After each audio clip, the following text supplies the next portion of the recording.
documents were all executed, even after the passport, and Chinese CFC, directly Chairman, who's number 3 at the company, worked directly for Chairman Yi, and the way it was presented to me as a very senior Chinese Communist Party member, was assuring me that $10 million was being sent to our bank account that was set up at JP Morgan Chase for basically fund operation and grow the business, and that of that $10 million, we were capitalizing the business. So $5 million of that $10 million was being loaned to Oneida Holdings as a non-recourse loan from CFC, and the other $5 million was coming to CFC as their capitalization of the business because we own 50-50 in the partnership. The Chinese and CFC never used, and I'm insignificant and irrelevant in this discussion. To them, it was always the Biden family. There wasn't Hunter Biden, there wasn't Jim Biden, it was the Biden family, which obviously led and operated by Joe Biden. And in the document that you guys have and the peace plan provided to the world, the Chinese referenced that because of their trust in the Biden family, the Chairman and the representative excited about moving forward in this. And in that document, they referenced loaning $5 million to the BD family. The BD family is the Biden family. And notice they didn't say we're loaning our money to Oneida Holdings, or we're loaning our money to Tony Bobolinski, or we're loaning our money to James Gilder and Rob Walker.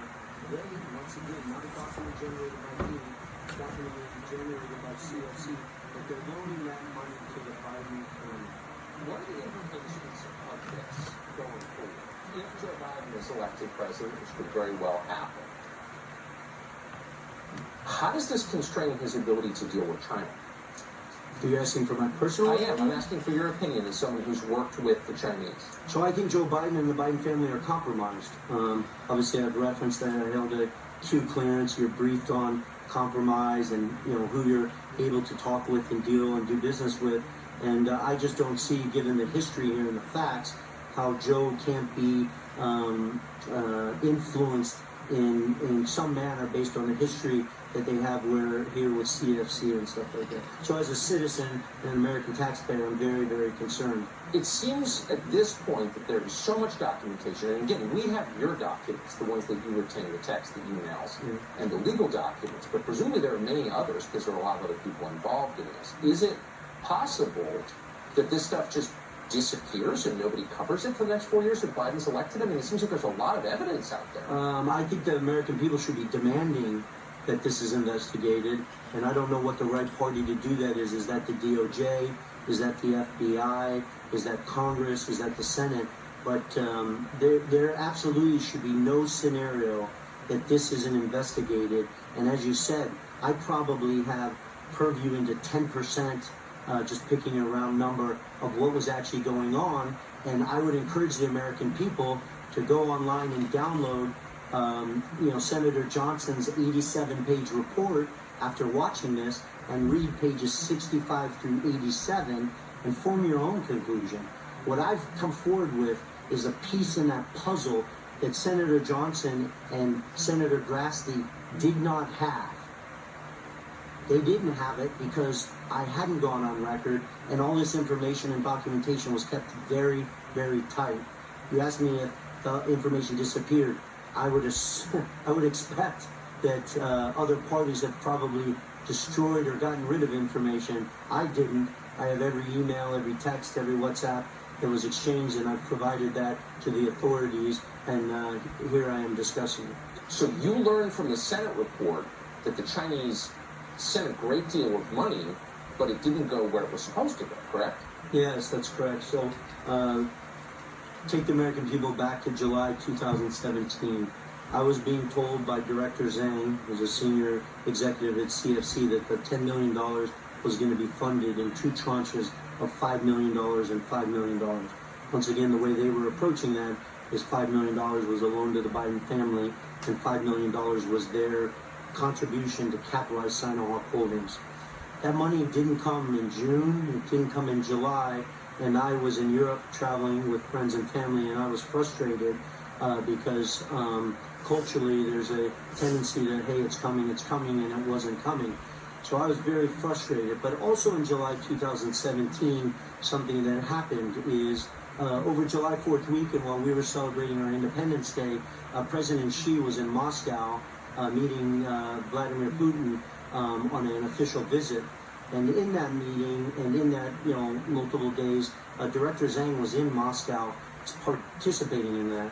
And Rosneft, or media in Russia, had leaked to the press that they were entertaining selling 14% of Rosneft, which is the state-owned, U.S.-sanctioned energy company of Russia, to CEFC.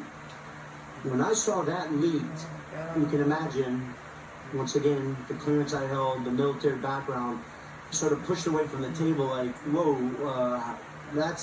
this is stair-stepping things at a level that, do I even want to be associated with, or do I even want to be near? Shortly after that information got out, I was told that Director Zhang's visa was denied. He could no longer get back into the U.S. for meetings or to, bring his wife and his kids to go to school in New York, and that it was denied multiple times.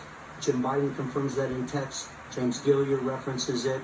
Kevin, Dong Wen, who's the individual that's referenced in Senator Johnson's Senate report, he went by Kevin. His legal name is Dong.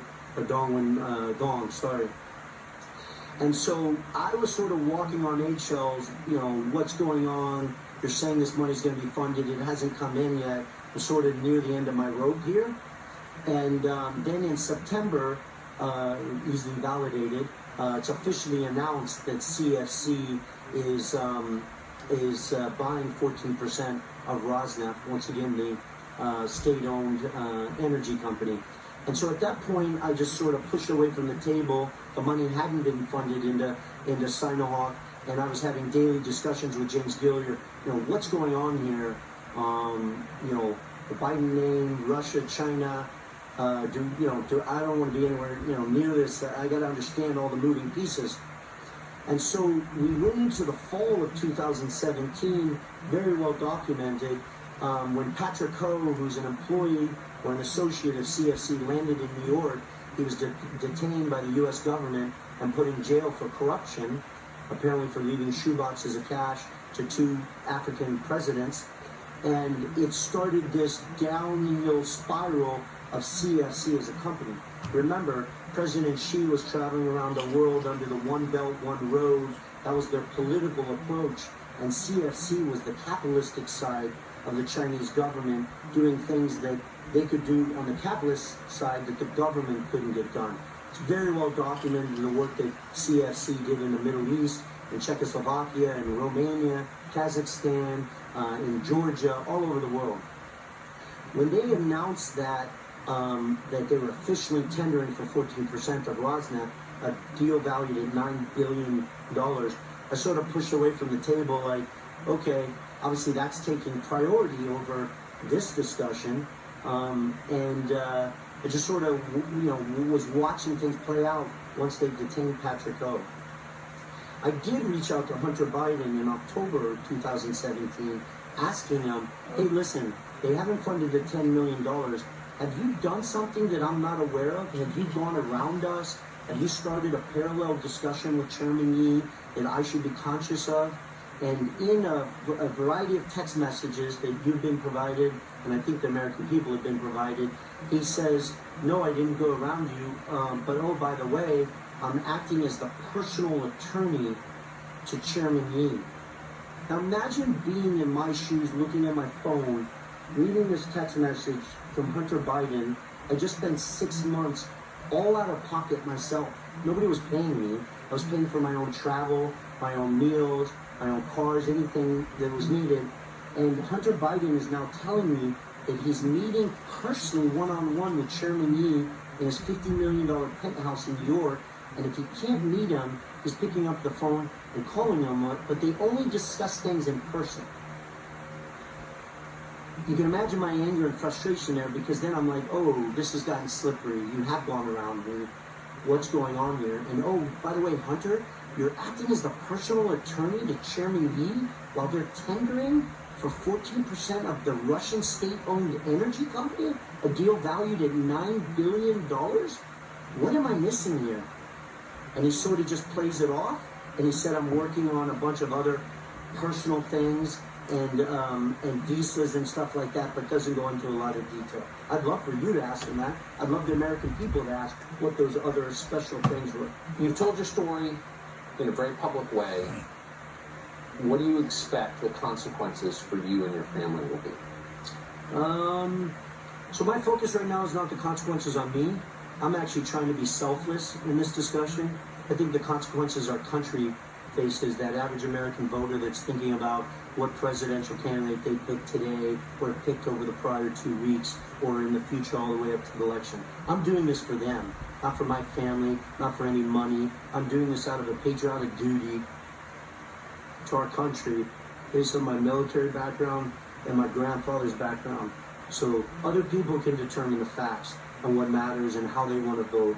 But I had to go on record because they chose to sort of mar up my name. So I have a former SEAL team protecting my family. I'm not at home right now, and I'll travel the next 4 years if I have to. I had to do this. Are you worried? Of course I'm worried. I've gotten death threats, calls. Obviously I sat with the FBI. They assured me I would more than be protected by them when and if needed.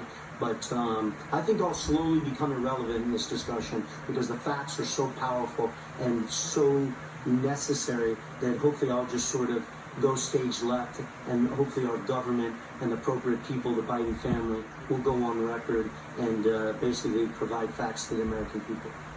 Tony Bobolinski, thank you for talking to us. I appreciate it. Thank you, Tucker, for having me. Tony Bobolinski.